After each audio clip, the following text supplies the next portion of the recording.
Yog'ochsozlik sohasida yog'ochcha yoki shiponni naturalniy rangida olib qolib bo'yash ozgina sложныйroq narsa, uni mebelchilar bilishadi.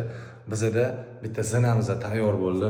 Ko'rib turganingizdek, yog'ochcha, ya'ni duppi o'zini naturalniy rangida olib qolganmiz. Hech qanaqa ranglar ishlatmaganmiz. Ko'rib turganingizdek, bu shpanirованный zinamiz, balasina va qo'g'irchoqlari bo'lsa, sasnadan perlamotroviy jemchugga bo'yalgan.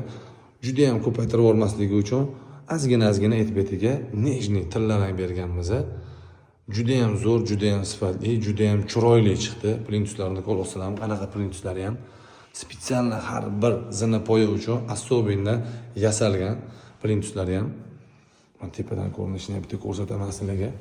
Juda ham chiroyli chiqdi. Mana qaranglar. Buni zo'r tomoni, bunaqa naturalniy rangini zo'r olib qo'ygan tomoni, bilasizlarmi, zina baribir zina qiriladi oyoq tegida bo'lgandan keyin. Agar o'shanaqa qirilishlar bo'lganda naturalniy narsada sezilinmaydi, o'sha narsa bilinmaydi, ko'zga tashlanmaydi. Agar unga rang aralashtirsa, nisbatan bilinadi.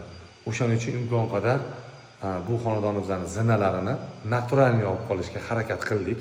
Egalari ham shu narsani xohlashdi. Lekin juda ham zo'r chiqdi. Agar sizlarga yoqqan bo'lsa, like bosib qo'yinglar. Agar podpiska bo'lmagan bo'lsanglar, podpiska tashlab qo'yinglar. Kimga shunaqa zinalar kerak bo'lsa, bemalol Ideal Dorga murojaat qilaveringlar. Xudo xolisa sifatli qilib, ko'ngildek qilib yasab beramiz.